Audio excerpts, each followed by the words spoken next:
হৃদয়ৰ স্পন্দন জুবিন গাৰ্গ ডাঙৰীয়াই এনেকুৱা নাছিল যে বিজেপি দলটো এটা বটলা পাৰ্টি। আজি তেওঁলোকে নলবাৰীত চূড়ান্ত বটলামি প্ৰকাশ কৰিলে। অসমৰ সব মানুহে যি সময়ত জুবিন গাৰ্গৰ ন্যায়ৰ বাবে মানে একেবাৰে শুব পৰা নাই ন্যায় বিচাৰি, যি সময়ত জুবিন গাৰ্গৰ ন্যায়ৰ বাবে মানুহে খোৱা বোৱা ভালকে কৰিব পৰা নাই, যি সময়ত অসমৰ মানুহে জুবিন গাৰ্গৰ ন্যায়ৰ কাৰণে একো কাম কৰিব পৰা নাই, সেই সময়ত বিজেপি দলে আজি নলবাৰীত যিটো বটলামি কৰিলে সেইটো অসমৰ ইতিহাসৰ ৰাজনৈতিক ইতিহাসৰ আটাইতকৈ ডাঙৰ এটা কৌতুক আৰু জুবিন গাৰ্গৰ প্ৰতি এটা চূড়ান্ত অপমান। যি চৰকাৰৰ হাতত জুবিন গাৰ্গক ন্যায় প্ৰদান কৰাৰ দায়িত্ব অৰ্পণ কৰা হৈছে, সেই চৰকাৰ চলোৱা ৰাজনৈতিক দলটোৰ সভাপতি আৰু মন্ত্ৰীসকলে আজি জুবিন গাৰ্গক ন্যায় দিব লাগে বুলি ৰাজপথলৈ ওলাই আহিবলগীয়া হৈছে, ওলাই আহিছে। যিটো ডিপাৰ্টমেণ্টে ছিংগাপুৰত গৈ নৰ্থ ইষ্ট ফেষ্টিভেলখন পাতিছিলে, সেই ডিপাৰ্টমেণ্টটোৰ মন্ত্ৰীজনে যোনে পাতিছিলে প্ৰবীত্ৰ মাৰ্ঘেৰিটা, আপোনালোকে জানে যে external affairs ministry presence north east India festival in Singapore এই বুলি তেওঁলোকে এডভাৰটাইজ কৰিছিলে যে আমাৰ বহিৰ পৰিক্ৰমা ডিপাৰ্টমেণ্টে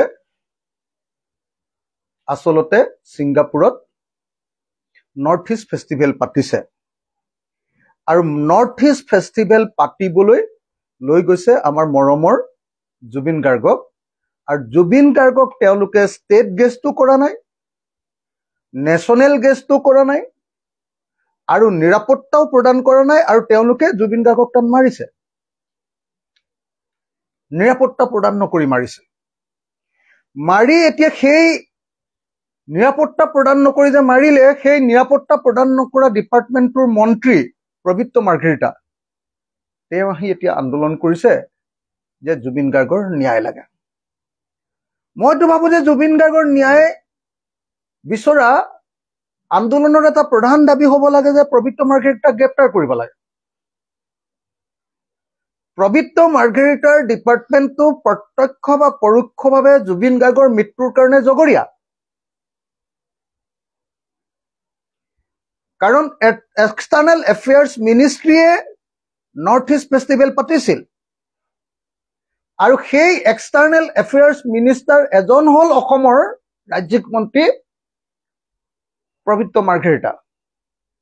সেই প্ৰবীত্ৰ মাৰ্ঘেৰিটাই আজি যেতিয়া নলবাৰীত ৰাখি ন্যায় দিব লাগে বুলি প্ৰতিবাদ কৰিছে, ডাবুল ইঞ্জিনৰ চৰকাৰ, কেন্দ্ৰতো বিজেপি, ৰাজ্যতো বিজেপি, তাৰ পাছত মানুহৰ বুজিবলৈ বাকী নাই যে বিজেপি চৰকাৰে জুবিন গাৰ্গৰ ন্যায় কেতিয়াও প্ৰদান নকৰে, ৰহস্যজনক মৃত্যুৰ প্ৰকৃত ন্যায় কেতিয়াও প্ৰদান নকৰে। এওঁলোকৰ কাৰণে 2026 ৰাজনীতিৰ হাথিয়াৰ হৈ পৰিল জুবিন গাৰ্গ। এওঁলোকৰ কাৰণে জুবিন গাৰ্গৰ ন্যায়, জুবিন গাৰ্গৰ মৃত্যুৰ ৰহস্য উদ্ধাৰটো গুৰুত্বপূৰ্ণ নহয়, এওঁলোকৰ কাৰণে মুখ্যমন্ত্ৰী হিমন্ত বিশ্ব শৰ্মাক উদ্ধাৰ কৰা আৰু 26ৰ নিৰ্বাচনত কেনেকৈ জুবিন গাৰ্গৰ মৃত্যুৰ বিষয়টোক ৰাজনৈতিক ৰূপ দিব পাৰি তাৰ চিন্তা কৰাটোৱে তেওঁলোকৰ বিজেপি দলৰ এই মুহূৰ্তৰ আটাইতকৈ ডাঙৰ কাম। সেইকাৰণে মই এটা বিৰোধী দলৰ সভাপতি হিচাপে আৰু ঐতিহাসিক শিৱসাগৰ বিধানসভা সমষ্টিৰ বিধায়ক হিচাপে বিজেপি দলে আজি যি অভূতপূৰ্ব মানে নাভূত নাশ্ৰুত ভাবিব নোৱাৰা ধৰণৰ কল্পনাৰ অতীত যি ভয়ংকৰ কলংকিত লেতেৰা ৰাজনীতি কৰিলে তাৰ কাৰণে মই বিৰোধী দলৰ এজন সভাপতি হিচাপে নিন্দা কৰাই নহয়, সমগ্ৰ অসমবাসী ৰাইজক এই বিজেপি দলটোক ঘৃণাৰে উপচাই পেলাবৰ কাৰণে মই সকলোকে অনুৰোধ জনাইছো। আপোনালোকে সকলোৱে চাওক যে জুবিন গাৰ্গ আমাৰ অসমীয়া জাতিৰ এটা সম্পদ আৰু অসমীয়া জাতিৰ এই সময়ৰ আটাইতকৈ জনপ্ৰিয় শিল্পী। সেই শিল্পীজনক চৰকাৰে মাতি লৈ গ'ল আৰু চৰকাৰে ছিংগাপুৰত তেওঁক নিৰাপত্তা নিদি মৰিবৰ কাৰণে ঠেলি দিলে। তাৰ পাছতো সেই এক্সটাৰ্নেল এফেয়াৰ্ছ মিনিষ্ট্ৰীয়ে সেই নৰ্থ ইষ্ট ফেষ্টিভেলখন বন্ধ নকৰিলে, অকল কালচাৰেল প্ৰগ্ৰেমটোহে বন্ধ কৰিলে। জুবিন গাৰ্গৰ কালচাৰেল প্ৰগ্ৰেমটোহে বন্ধ কৰিলে, অকল ফেষ্টিভেলটো চলাই থাকিলে। আৰু চলাই থাকি জুবিন গাৰ্গৰ মৃতদেহটো সোনকালে আনিবৰ কাৰণে কোনো ব্যৱস্থা গ্ৰহণ নকৰিলে। অসমৰ মুখ্যমন্ত্ৰীয়ে ক'লে যে ছিংগাপুৰৰ পৰা মই অসমলৈ জুবিন গাৰ্গক চাৰ্টাৰ্ড ফ্লাইটত লৈ আহিম। তাৰ পাছত লাগেজৰ লগত জুবিন গাৰ্গৰ মৃতদেহ আনিলে। আনকি দিল্লীৰ পৰা গুৱাহাটীলৈও তেওঁলোকে ছিংগাপুৰৰ পৰা দিল্লীলৈতো লাগেজৰ লগত আনিলেই, বস্তুৰ লগততো আনিলেই। তাৰপিছত দিল্লীৰ পৰা গুৱাহাটী আহোঁতেও তেওঁলোকে লাগেজৰ লগত জুবিন গাৰ্গক আনিলে।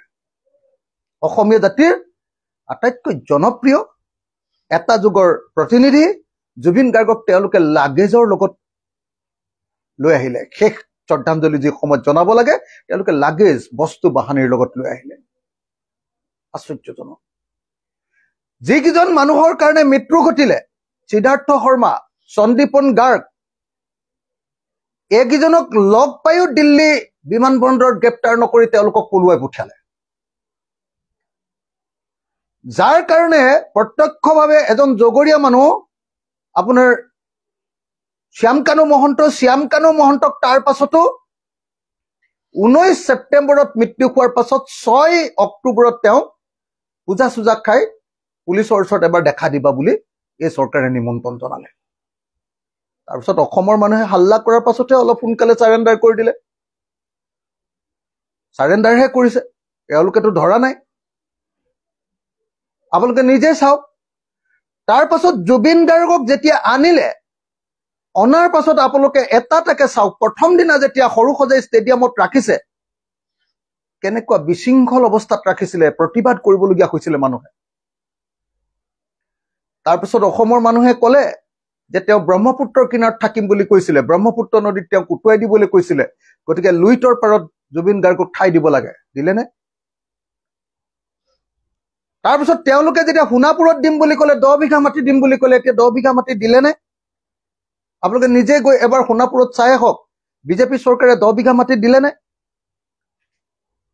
সোণাপুৰত যিদিনা দাহ কাৰ্য সাধন কৰা হৈছিল সেইদিনা সামান্যতম কিবা ব্যৱস্থা, ধুনীয়াকে ব্যৱস্থা কৰা হ'লনে বাৰু জুবিন গাৰ্গৰ কাৰণে?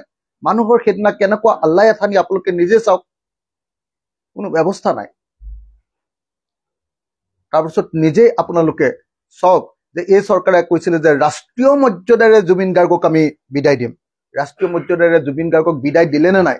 আপোনালোকে আকৌ এবাৰ ভিডিঅ'টো চাওক যে সেইটো ৰাষ্ট্ৰীয় মৰ্যাদা হয় নে নহয়। আপোনালোকে নিজে চাওক যে সেইটো ৰাষ্ট্ৰীয় মৰ্যাদাৰে জুবিন গাৰ্গক বিদায় দিলে নে নাই।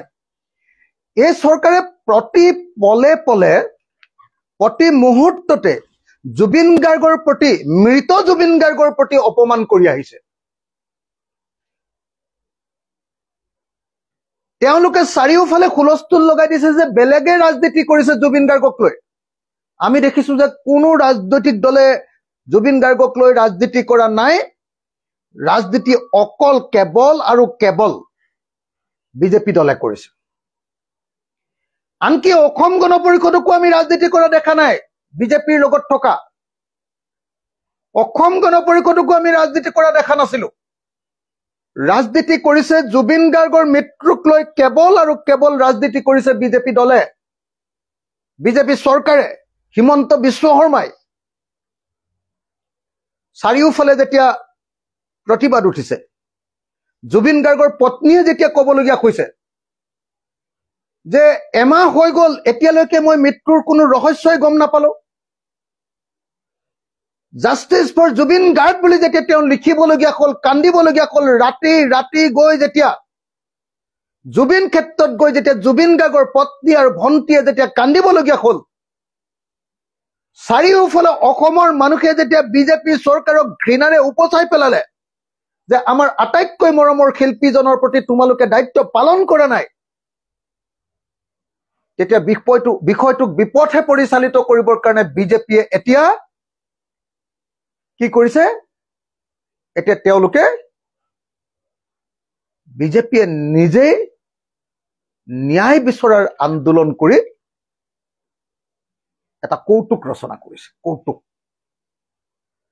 এয়া হ'ল পোনে পোনে এজন যুগৰ শ্ৰেষ্ঠ শিল্পীৰ প্ৰতি অপমান। এয়া হ'ল পোনে পোনে আমাৰ যুগৰ আটাইতকৈ শ্ৰেষ্ঠ, আটাইতকৈ প্ৰতিনিধিত্বমূলক, আটাইতকৈ জনপ্ৰিয় শিল্পীজনৰ প্ৰতি এখন চৰকাৰে কৰা বদলামি। আৰু সেইকাৰণে জুবিন গাৰ্গে জীয়াই থাকোঁতে কৈছিলে যে বিজেপিক ভোট নিদিব, ই এটা বদলা পাৰ্টি।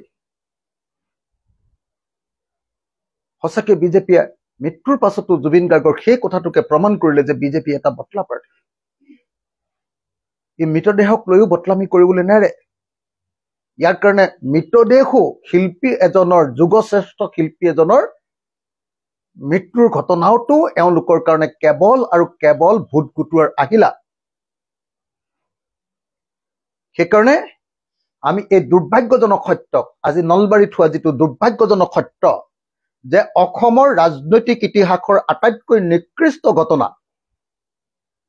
যি চৰকাৰে আমাৰ জুবিন দাক ন্যায় দিব লাগিছিলে, সেই চৰকাৰে 30 দিন পৰ্যন্ত য'ত ঘটনা ঘটিলে তালে তদন্তকাৰী কমিটিকে পঠিয়াব নোৱাৰিলে।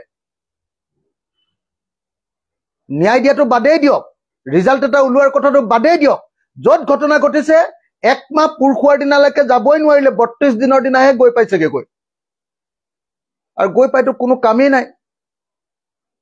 তাত যিমানেই তথ্য নানক লাগিলে সেই তথ্যৰ কোনো ভেলু নাই, কাৰণ তাৰ পৰা তথ্য আনিবলৈ হ'লে ভাৰতবৰ্ষৰ যিখন আইন আছে এতিয়া BNSS 2023 তাৰ 112 নম্বৰ ধাৰা অনুসৰি কোৰ্টৰ জৰিয়তে সেই তথ্যখিনি আনিব লাগিব। সেইকাৰণে অসমৰ সব মানুহে দাবী কৰি আছে যে সুপ্ৰিম কোৰ্টৰ নিৰীক্ষণত বা হাইকোৰ্টৰ নিৰীক্ষণত CBI তদন্ত হওক। সেইটোৰ পৰা লুকাবৰ কাৰণে তেওঁলোকে বিজেপি এতিয়া প্ৰতিবাদ কৰিছে। সবে কৈ আছে যে জুবিন গাৰ্গৰ মৃত্যুৰ বিষয়টোক এটা ৰাষ্ট্ৰীয় বিষয়, প্ৰধানমন্ত্ৰীয়ে ইয়াত হস্তক্ষেপ কৰা দৰকাৰ, সবে কৈ আছে। সেইটো লুকুৱাবৰ কাৰণে বিজেপিয়ে আজি নলবাৰীৰ এই আন্দোলন নিজৰ চৰকাৰৰ বিৰুদ্ধে নিজেই আন্দোলন কৰিছে। এতিয়া মানুহে কৈ আছে যে বিজেপিয়ে যদি বিজেপি চৰকাৰৰ বিৰুদ্ধে আন্দোলন কৰে, বিজেপিৰ ৰাজ্যিক সভাপতিজনে যদি আন্দোলন কৰে, যিজন মানুহে মিটিংখন পাতিছিলে পবিত্ৰ মাৰ্ঘেৰিটা, যিজন মানুহে ছিংগাপুৰত মিটিংখন পাতিছিলে, সেই মানুহজনে, যিজন জগৰীয়া, সেই মানুহজনেই যদি এই আন্দোলনটো কৰে, তেতিয়াহ'লেতো কাইলৈ পৰহিলে শ্যামকানু মহন্ত, সিদ্ধাৰ্থ শৰ্মা আৰু এটা কি শৰ্মা আৰু এটা গোস্বামী আছিলে, শেখৰ গোস্বামী, ইহঁতেও আহি চাগে কাইলৈ পৰহিলে জুবিন গাৰ্গক ন্যায় দিয়ক বুলি আকৌ প্ৰতিবাদ কৰিব। CID আৰু SIT এটো প্ৰতিবাদ কৰিবই যে জুবিন গাৰ্গক ন্যায় দিয়ক। তাৰ পাছত আকৌ আমাৰ কোৰ্টে প্ৰতিবাদ কৰিব লাগিব জুবিন গাৰ্গক ন্যায় দিয়ক বুলি। কি এক ভয়ংকৰ প্ৰশাসনৰ মাজত অসমীয়া জাতি বাস কৰিছে। মুখ্যমন্ত্ৰীয়ে নিজে কৈছে, মুখ্যমন্ত্ৰীয়ে কৈছে যে এই প্ৰতিবাদ, যিটো প্ৰতিবাদ বন্ধ হৈ যাব যদিহে তেওঁ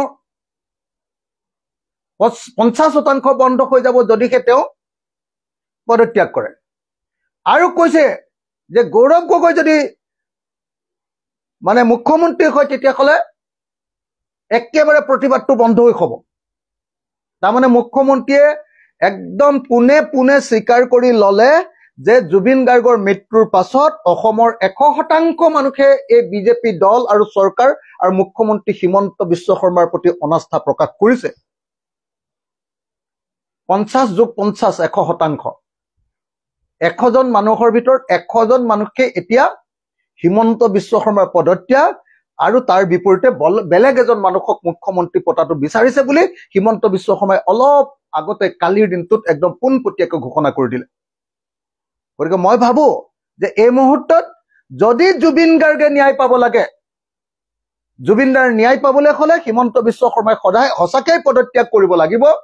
আৰু বিজেপি চৰকাৰ থকালৈকে জুবিন গাৰ্গে যে পদত্যাগ ন্যায় পাব নোৱাৰে, বিজেপি চৰকাৰে পদত্যাগ নকৰালৈকে যে জুবিন দাই যে ন্যায় নাপায়, আজি নলবাৰীৰ প্ৰতিবাদটোৱে সেই কথাটোকে অতি স্পষ্টকৈ প্ৰতিপন্ন কৰি দিলে।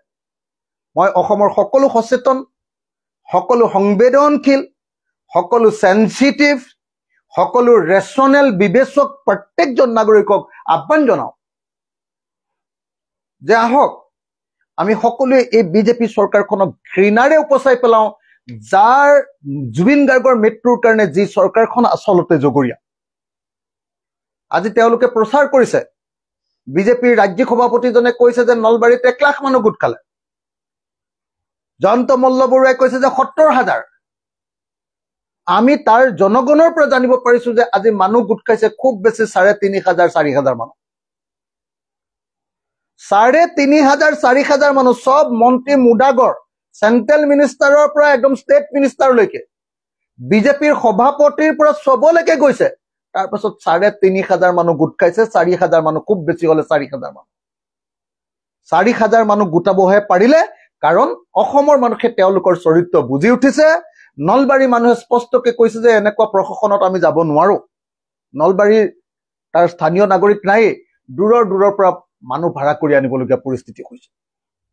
গতিকে এই গোটেই পৰিস্থিতিত চাই মই অসমৰ মুখ্যমন্ত্ৰীক এই মুহূৰ্তত মুখ্যমন্ত্ৰী পদৰ পৰা পদত্যাগ কৰিবৰ কাৰণে আহ্বান জনাইছো।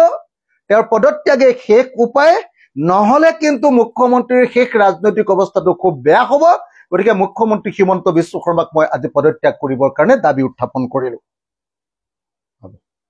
দেই, থেংক ইউ।